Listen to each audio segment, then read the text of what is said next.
Welcome to The Jeweler's View. I'm Courtney Gray, metalsmith, educator, and creative business strategist. After 25 years in the jewelry industry, running one of the country's top metalsmithing schools, coaching artists, advising companies and organizations, and hosting interviews with some of the best in the craft, I finally created the kind of support I wish I'd had from the start. This podcast is a part of that. Each week, I share the lessons I had to learn the hard way so you can build a rhythm that supports your creative work, your values, and the life and business you actually want. Find tools, coaching, and my Transform course at CourtneyGrayArts.com, and let's get to work. Hey guys, welcome back to The Jeweler's View. I'm really excited about today's conversation because I get to sit down with someone whose approach to business feels super aligned with my own. I first met Brianna Zenna at PJX, the Permanent Jewelry Expo, in San Antonio earlier this year. She was giving a talk on partnerships, collaborations, and I was completely captivated. The way that she framed leadership, relationships, and integrity in business had me nodding and smiling ear to ear the whole time, because it's exactly how I see this work too. Bree is not your average jewelry maker. She's actually a leader in the permanent jewelry industry. And she's also, I think we can classify ourselves at this point, a serial entrepreneur. She runs different types of businesses. She sold some, she plans to sell more, and she's even dreaming about some new ones already. She's lived an entrepreneurial journey from every angle, starting all the way back in vacuum sales. And now, through her company, Linked Local NJ, her mantra is connect, converse, cultivate. And if you know me or you've been listening for a while, you know how deeply that resonates. What I love most is that she's not about competing or chasing numbers. She's about collaborating, making it meaningful, and building relationships that create wins on both sides. So today we're diving into all of that: collaboration, confidence, relationship building, and leading with integrity. Bree, I want to welcome you. I get to hang out with you. I'm so glad that you're here. Thank you so much for having me. And as always, it's a pleasure to chat with you. This is a fun way to get to know each other too. Yeah. Let's hit record and just share, because it's when all the groovy stuff comes out. Sure. Yeah, I'm happy to have you. And I really mean what I said in the intro. I really resonated with your talk. And immediately, I think I came up to you. I was like, okay, Brianna, we have to talk. Like, this is so important to share with people and to help them stay empowered in this journey. Especially because there are so many people in this industry and it's growing so fast. It's easy to be intimidated by your competition. And Right. that's, I think, why I focused more so on collaboration over competition, because I don't remember exactly who said it, but I heard the quote one time: you can go faster alone, but further together. Are you familiar with that one? No, but I love it. You have all Yeah. these great one-liners. Yes. I like to read a lot, and if it sticks out to me, I'll remember it. But I can't tell you what I need from the grocery store or what I need to do Right. next in my business endeavors. Everything's a post-it. But it's really important that the one-liners stick out to me because it has like the basis of what we're doing and why, like the meaning behind it. And especially backtracking to having so much competition in the industry, we all have our own kind of spin to put on it. And we all have our little magic to add. And I think that's why it resonates so closely to me to collaborate and share what each other's lacking. Okay, wait, say the line again so we can let it sink in. You go faster alone, but further together. Yes. So faster. Yeah, faster alone because you can do it your way, right? For There's sure. nobody's telling you, hey, let's do it this way or pulling you, but further together. Yes. Oh my gosh, Yeah. I wouldn't be anywhere without my world, without my orbit. We're Yeah. talking business friends, we're talking friend Mhm. friends, we're talking colleagues. Every interaction that we have is with anybody is either to teach us, to make us, or to learn something. And I think it's really important that we are like sponges. And I think even circling around to us both being coaches in different categories of life, that's what makes us want to coach, is having that sponge love, I guess you can call it, of Yeah. wanting to soak up everything. Yeah. I gained so much from my experience, like just sitting and chatting with my clients too. Like I learned so much from them.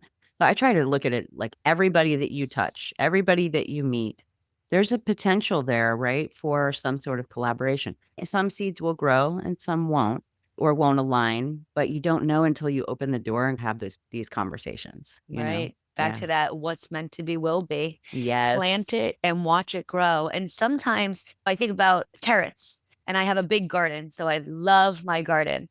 Yeah. Sometimes you only see this little top green fluff, and you're like, what is growing under there? And then you pull it out and you have this huge, beautiful carrot. Other times it could be something like an herb where it's like growing huge and the roots are very small. So vice versa, every seed is going to give you something different that you need, a different kind of nutrients. Yeah. You don't know till you nurture it, till you water, until you give it the food and Yeah. wait And and wait. I keep bringing this up because it comes up again. And my son is planting things right now, like anything he can propagate or yeah, pull from this and put into the and see if the roots. And he's all about, oh, mom, a root. Look, a root's growing. And then we looked up like pineapples, and pineapples take longer than a two baby. years. Yes, Yeah. Yeah. yeah. Yeah, over 2, wasn't it like 4, no, okay, almost 2 years, I was going right, to say yeah. 2 years to mature. And then I think you get fruit after that. But Yes. nothing has taught me more than the $5 Home Depot aloe plant that I bought that was dying. And now Oh, it is I bought it about 3 years ago. It is one of my biggest plants that I have in my collection. yeah. And every 2 to 3 months, it gives me 4 or 5 new babies. Wow. So when I tell Yeah. you this plant is humongous, and it started from a discounted $5 half dying plant, nurture it and it grows. Yeah, and you never know. You never know. No. Yeah. You've had such a cool journey from what I know about you, Bree, and so I was excited to bring you on this platform and just one of the things you brought up in one of your talks at PJX was from that you were in vacuum sales. Yeah. And I thought, wait a second, vacuum sales to permanent jewelry to coaching. So what do you think ties all tell us a little bit about how this all tied together? My shortest attention span, for sure. Yep. To be honest with you, I always knew I wasn't the sit behind the desk kind of gal, but I didn't know what I wanted to do. I knew what I didn't want to do, and that was the biggest start. But I think connecting with people and understanding how sales tactic works and understanding what people are looking, you could sell a vacuum because it cleans, but when I show you how powerful it is, or all of the different knickknacks and add-ons that we can do. And I'm not sure if any of the listeners are familiar with Kirby vacuums, but that was a vacuum sales that we had done for a long time.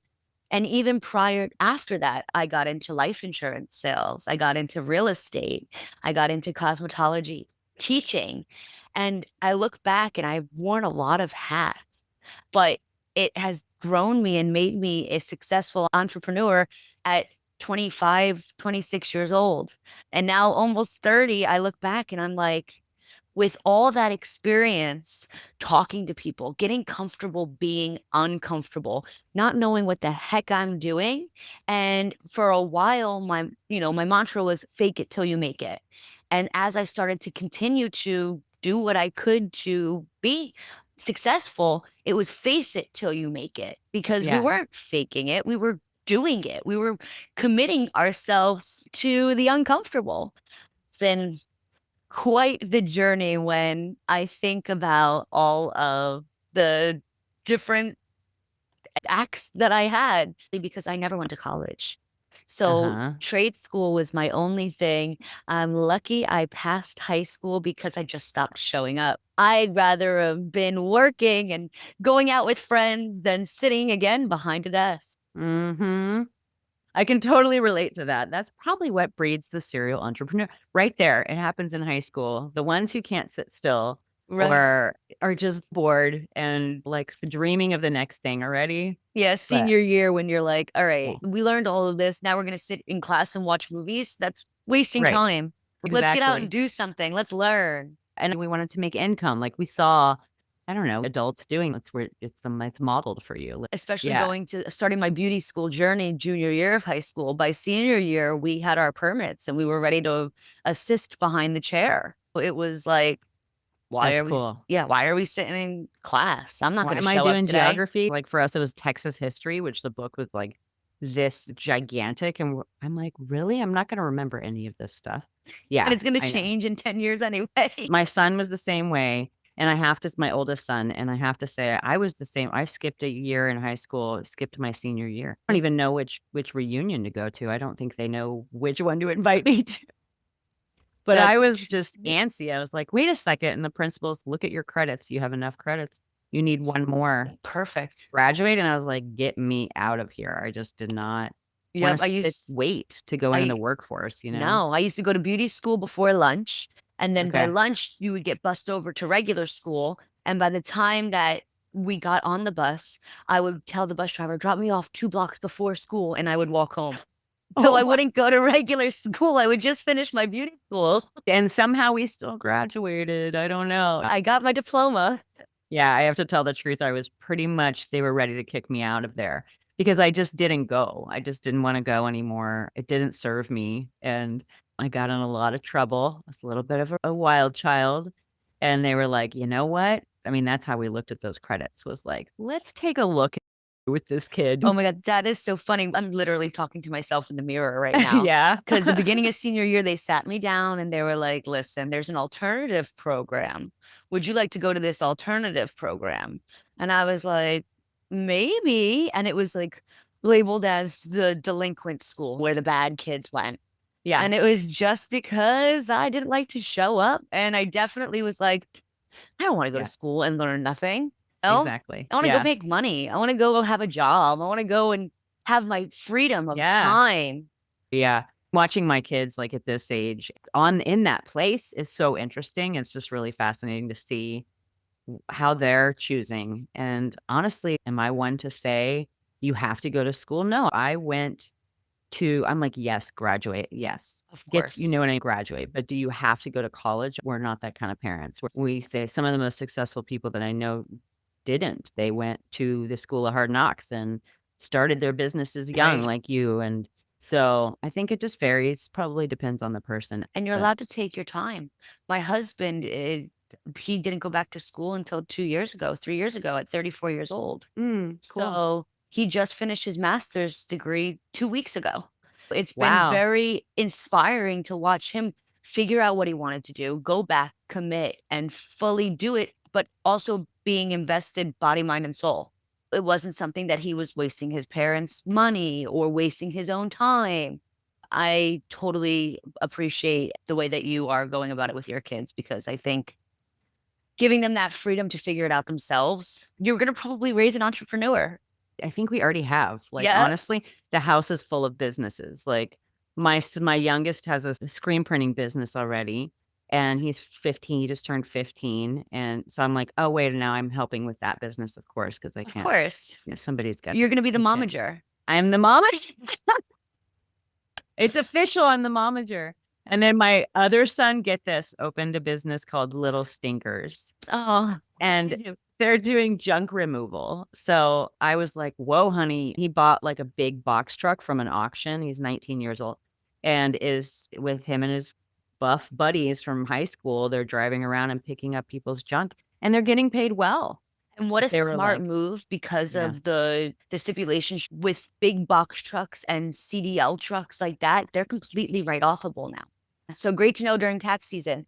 So I have a lot of friends, husbands who do like truck driving and stuff. So I've been sending them all this stuff like, buy your truck now. You can write it off 100% and start whether it be junk removal or moving furniture or things like that, driving cross country. Great opportunity. And that is and they've got all these resources. Their dad and mom run businesses or entrepreneurs and work for ourselves. And so and I'm sure some days he loves to sleep in and then he'll work all night long. Yes. But then how did you know? Yes. I like to do the same thing. Yeah. I did that till my 40s. And then all of a sudden I'm getting up early. It's so Yeah. backwards. Yeah. I'll sleep until about 9:30, 10 o'clock, wake up, go play 2 or 3 hours of pickleball, and then I'll get to work. Nice. But it's also like I'll work until 9:30, 10 o'clock at night, no problem. And I'll do Yeah. that 6 days a week. I don't mind if I don't have a day off. Wow. I don't mind if I'm working every day, long hours, as long as I get to do it on my time. So how do you not burn out with that schedule though? I think that it's very important to listen to your body and see when you need to take time. My biggest problem was wanting to please everybody at first, which came from a bigger issue because wanting to please everybody was a band-aid that I was putting over a bigger issue, which Right. that bigger issue was imposter syndrome. Like, who am I to run this permanent jewelry business? Who am I to create this big brand that's now recognized nationally? Who am I to do this? Oh my God, a girl's bracelet just fell off that I put on a month and a half ago. My whole business is going to come down and burn now. And I had to get out of that mindset where I started to say to myself, it doesn't matter what happens to me, it matters how I deal with it. So coming up with those protocols, coming up with taking my emotion out of things is how I stopped the burnout. It easier said than done. Emotion is the drain. That is the drain. And you just said it perfectly. It's not the work necessarily, though work can physically and mentally exhaust you. But I think all three systems get drained when your emotions get involved. Absolutely. So And how do it's you segregate that? We're women. This is hard. definitely, but Yeah. protocol and procedure, wanting everybody to have that same experience, putting myself in the customer's shoes. How would I want the business to handle it if I was the one who had the bracelet fall off? Right? Because there's a way that we can definitely handle it without being taken advantage of and pouring our entirety into it. So when I first started my company, my goal was to franchise. So everything was done very strategic in a way that if I didn't put policy and protocol, I want everybody to deal with it the same way if I'm in studio or if I'm not in studio. I want to train my staff the same way to handle it. So understanding that again, it doesn't matter what happens to us, it matters how we deal with it. And I'm sure you've seen some businesses handle things the wrong way via social media. There was some big thing going around about this boutique over on the beach on the Jersey Shore, and this 3-year-old knocked a table, and it was like a $1,200 console table. Instead of just saying, "Oh my God, I'm so happy the little girl is okay," the business kept the mother there, called the insurance company, filed a claim, took her ID and took her credit card, and wouldn't let her leave without What? paying. Yeah. Wow. So Wow. it's like you look at that on social media and you're like, okay, if I was the business owner, how would I have handled that? If Not like that. if I was the business owner and I was the mother, I'm going to handle it the same way. First and foremost, that little girl's safety is the biggest key. Making sure that the place that I operate is safe for everyone. So I think it's easy to get caught up in the emotions, but at the end of the day, your customer satisfaction, your safety, and the protection of your business is the most important because my business is my baby and nobody is going to protect my baby the way I'm going to protect her. So it's very important that I keep it professional, but I'm also doing things in the best interest of her. Yes. Yeah. And with boundaries, right? Boundaries is a whole other Definitely. part of this. Yeah. I know you during at the end of my course in Transform, we talk about this, right? We talk about what you said first and foremost, building your business as if you were going to sell it. Mm. Even if we're never going to sell it, it may not be, that's not the case at all, but building it in the fashion So and everybody has the same experience, whether it's my face or whether it's another one of my employees' faces. Mhm, And just knowing that's the brand, that experience is the brand that we're building. at a Most of place. my business started with networking with other like-minded people, boutique owners, gym owners, different kinds of entrepreneurs, beauty. I even worked with a lot of real estate agents, which was fabulous. And they opened me up to a whole different genre of entrepreneurs. Well, I remember in the talk, you were talking about all these different collaborations that you've built and how they've just really been rippling out, how Yes. amazing. So tell Yeah. me about that. How did that start for you? I think it was like, let's see how capable I am. Let's see how big I can build this brand. It wasn't really how fast, but how far we could go. And it was also like, you're a badass entrepreneur. I like you. All right, let's build something together. Let's work together. Meeting the next person and being like, there's a lot more people that are way more similar to us than I thought.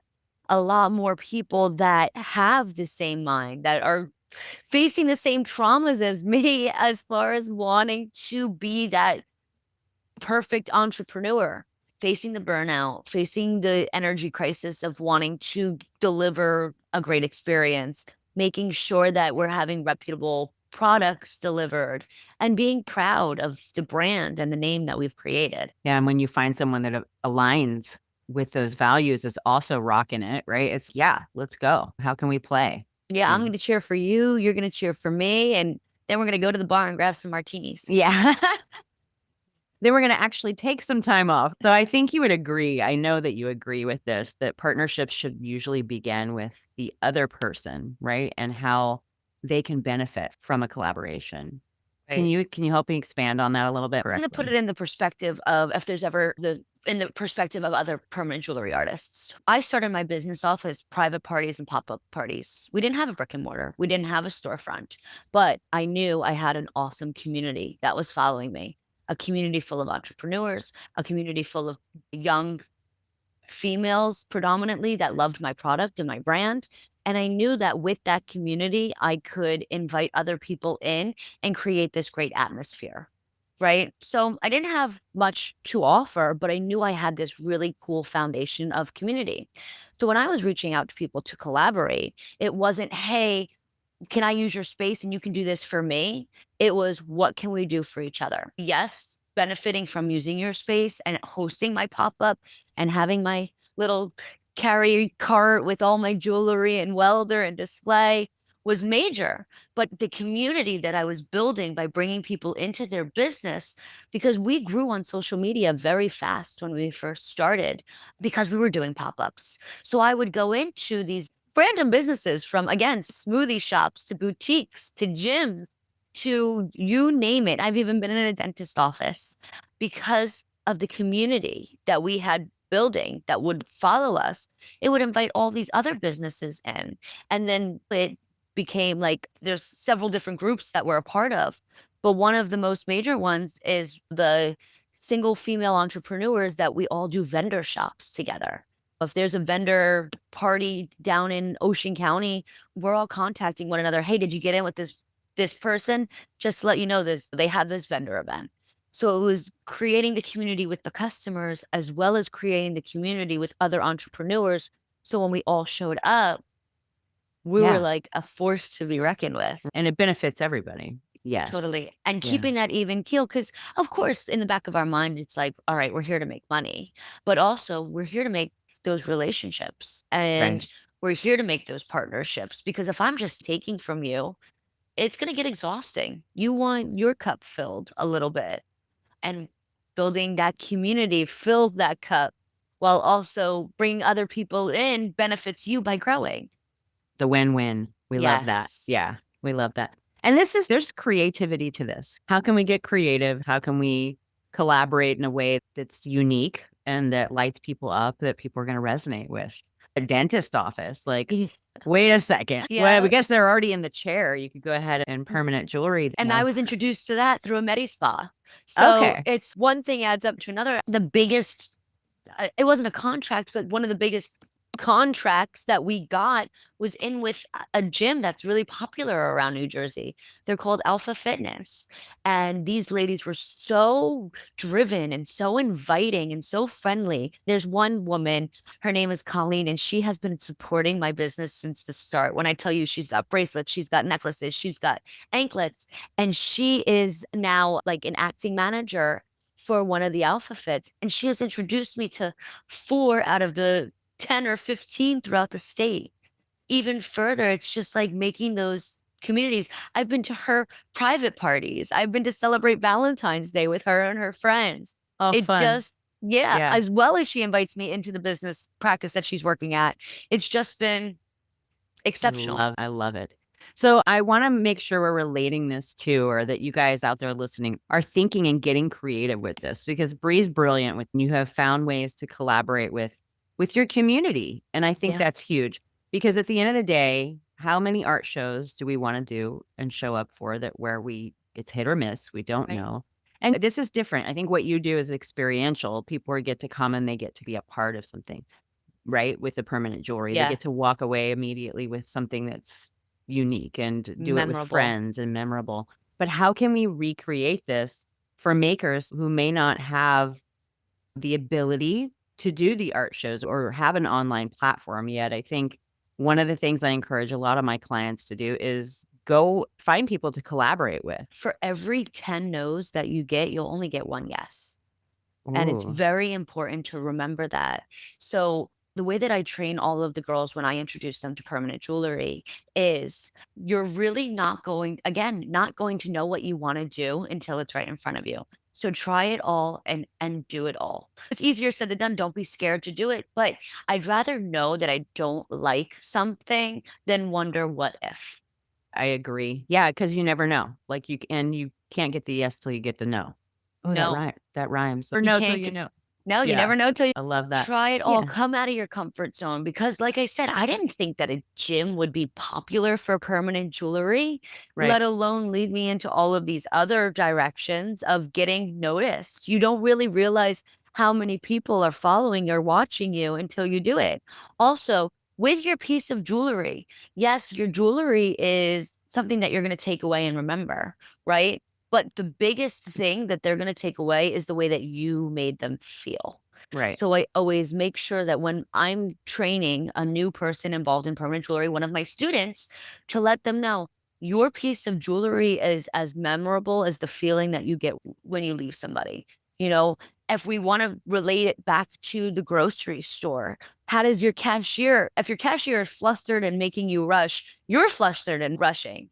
If you're going to the gas station and you see someone in a bad mood, you might be like, oh, after that. But if you go to this awesome place and you're like, she had some really good energy, it again fills that cup, but it's also that experience that you might not remember the conversation that we have, but you will walk away with the feeling and the Mm, knowing of how it felt. you relate that so well. Let's make a meaningful experience, right? Yes. Yeah, meaningful, not just memorable. Not just memorable. They'll hopefully remember it. If it's meaningful, they will remember it. So they go So, hand in hand. Yeah, yeah, for they go sure. hand. Yeah, I love hearing about all these partnerships that you've been able to build, and then how you trickle that down and train your staff to have that same energy when they go out and they're talking with the public, and Right. because you can't be at all these gyms free. So No, how do you ensure that's a whole other piece of this puzzle, I think is I think the hardest part of entrepreneurship, being a business owner, has been my staff. That mm, is something that I overexert, and honestly, I think having staff is a bigger burnout than running 2 or 3 different companies. The reason that I would consider it a burnout is because I want to validate everybody's feelings. I want to be there for people, but I have to separate my professional and my personal views, right? So yeah. as much as I want to understand and be that best employer, I also have to make sure that I'm protecting again my business baby. So it's very hard to juggle sometimes with the staff. So being communicative, making sure that I have an open door policy. If something's bothering you, contact me directly. Let's chat about it. You've got Mhm. something going on at home, I'm still here for you. I'm still Right. here to talk about it.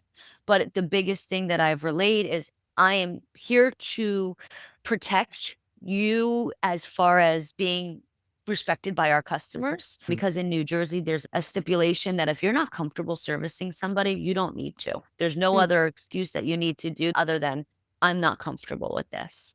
So I mm. think that's one of the biggest things that I drill in is if somebody's rude or disrespectful, especially working in retail in a mall storefront that you've got thousands of people walking into a week, Yeah.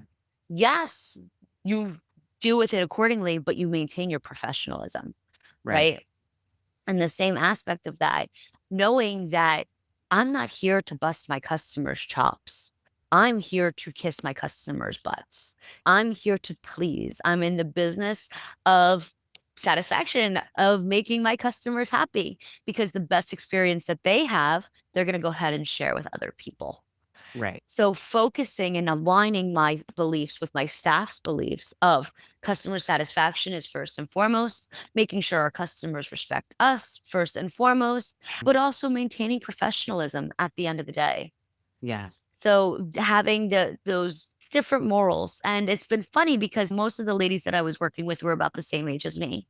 And then the further that you get into it, especially in retail, you hire a little bit younger. So you're working with 19, 20, 21-year-olds that haven't had much experience with conflict face to face, or just being in a situation that is not comfortable. And going through these scenarios and having my 22-page long employee handbook, most of it, other than protocols and procedures, is different scenarios or situations that you could face while on the clock. And I've listed those out. Maybe there's about 15 or 20 of them that are just instances that I've been in at the store that I train my staff on how to deal with those particular situations. And again, not here to bust anybody's chops. It doesn't matter the issue that we're dealt with. It's how we handle that issue. How you choose to react. And it is a choice. That's the part. Don't Listen, forget, you have a choice. we were talking about high school, and I was very reactive back then. Oh my gosh, me too. Angry. Yeah. That's the hormone. Yeah. I'm just going to blame it on. Yeah, that's right. But I think it's a lot of learning and a lot of growing and a lot of wanting to be that best version of yourself, because it doesn't make me feel good to be reactive or explosive. Right. It doesn't make me feel good to be yelled at by somebody else either. But what does feel good is controlling the situation, calming it down, and moving it forward in a professional manner that I'm proud of. Yeah, absolutely. However, they land at the end of the day too. Sometimes you have to say, hey, I did the best I could with this. I handled it according to my values and like policies I have in place and protocols and policies. The one lady had her bracelet applied 3 years ago. She took her bracelet off for whatever reason, and she came back to have it reapplied. And we charge a $15 reweld fee if it's been over a certain amount of days. Yeah. We're a business, whether you come from a different permanent jewelry store or from ours. It's a $15 fee to have it reapplied. This lady didn't. No, I think it's very fair. Reasonable. Yeah. This lady didn't have a receipt. It had been over 3 years. She started to yell at my staff.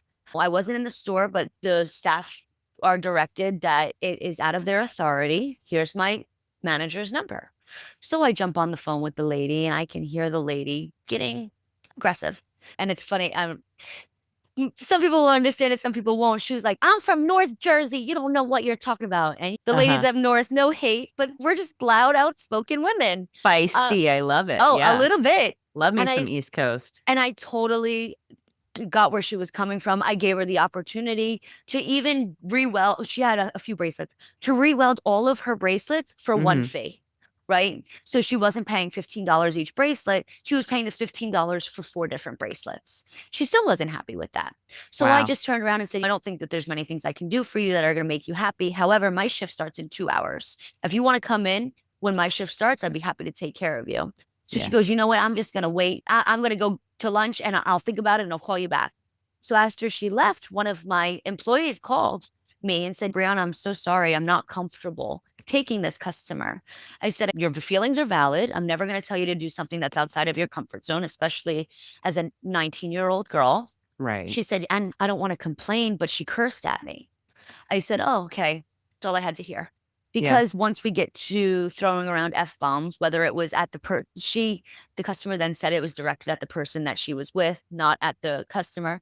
I said, either way, you made my staff uncomfortable. So unfortunately, you are not allowed to have your bracelet applied by anybody but me.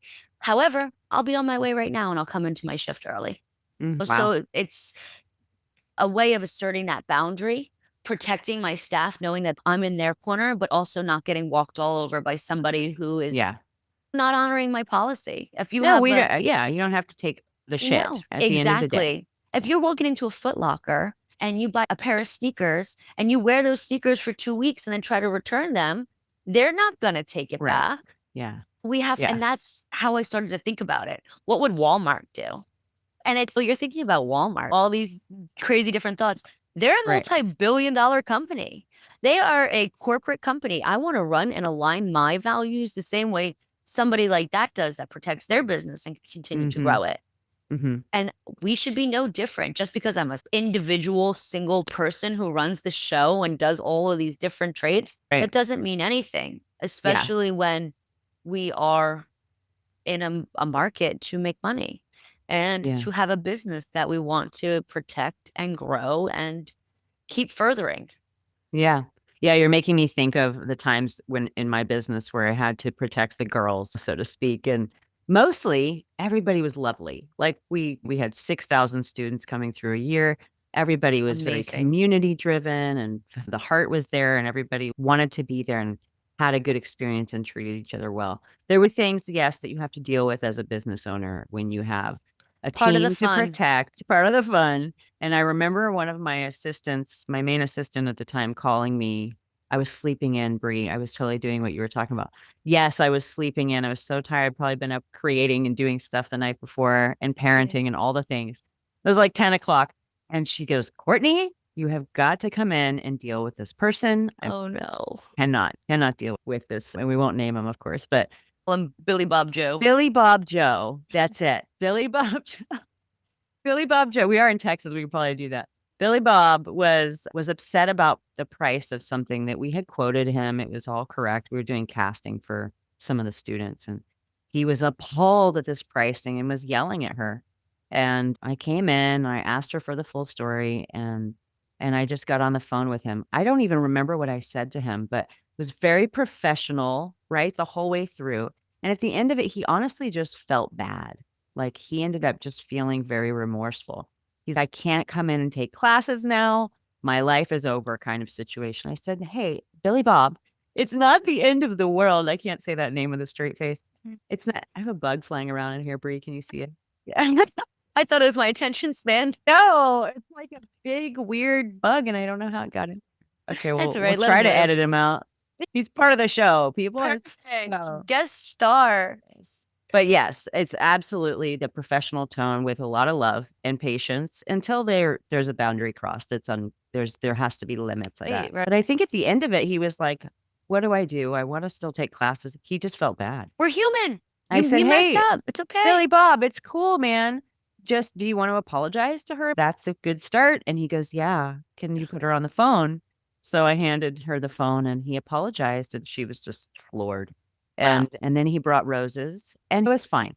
And some people are just having a freaking bad day too. You know what I mean? And it Absolutely. comes out wrong and gets misunderstood. So the calmer we can react. I love this. We get to choose how we react and stay within our values and our protocol. Have some idea of what that looks like, you guys, because things will come up and you'll have to And it's adapt. so easy to be triggered. And even sometimes if I get Oof. an email, we get so many emails, right? We can get 100 positive emails, but it's that one negative email that just eats us alive.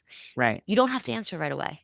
We live in a time and an age that everybody expects you to answer within 15 minutes of you sending them a message, right? Mhm. Now, if it's urgent, this is beside the fact, but you don't owe your time to everybody immediately.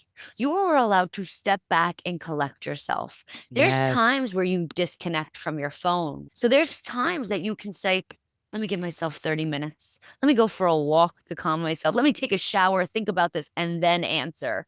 It's okay to step away. It's Oh, okay to absolutely. reevaluate. Yeah. It's okay to take that time.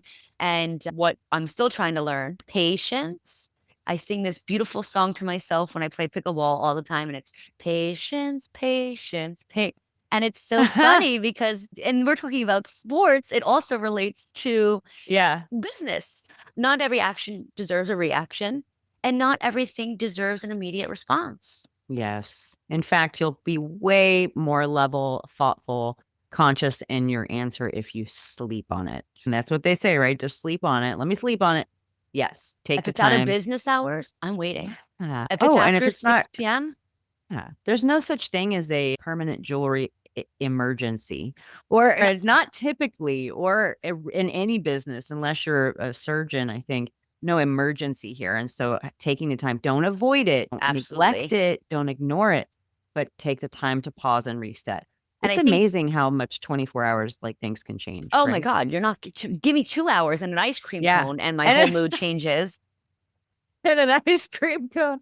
Yes. But I think that's another thing that we can help balance our emotions when it comes to business is Right. we are offering a luxury service. You do not need permanent jewelry to live. I could argue that in certain I bet you ways. could. Yeah. But yeah, with my wrist full of my permanent Right. bracelets. But you have to remind yourself this isn't an emergency. It Right. is a luxury service, which when we're talking about that, that can lead into so many different categories and so many different avenues because it's a luxury service. Why are you pricing yourself short? It's a Mm. luxury service. Why are you stressing yourself out over it? It's a luxury service. You should be proud of the products that you're bringing on board, even if they are a little bit out of some person's budget. It's very important when we're talking about business. Let's talk about money. That's the biggest thing that people get uncomfortable talking about. Stop spending other people's money as if it was your own wallet, right? $100 to you could be a lot of money. $100 to me could be a drop in the hat. Yeah. So it's very important to understand that as well. Everybody's taste and everybody's budget is a little bit different. So even when I first started my business, I only knew really beauty background. I would relate it to beauty background. Why am I selling myself short? The girl up the road does haircuts for $85. We have the same training. Why am I doing a haircut for 60? Right.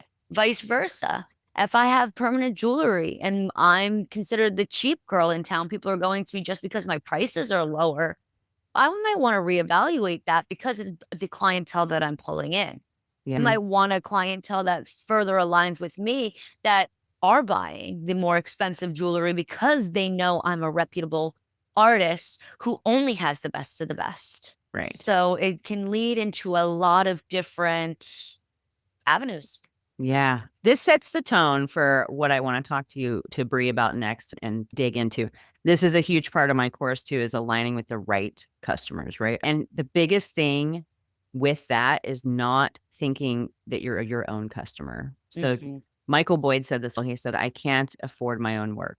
And because I was like, oh, Michael, I really want that bracelet, but I don't know. And I totally get it, Courtney. I can't even afford my own work anymore. And it's just the way that it is. But that being said, you don't know who you're talking to half the time.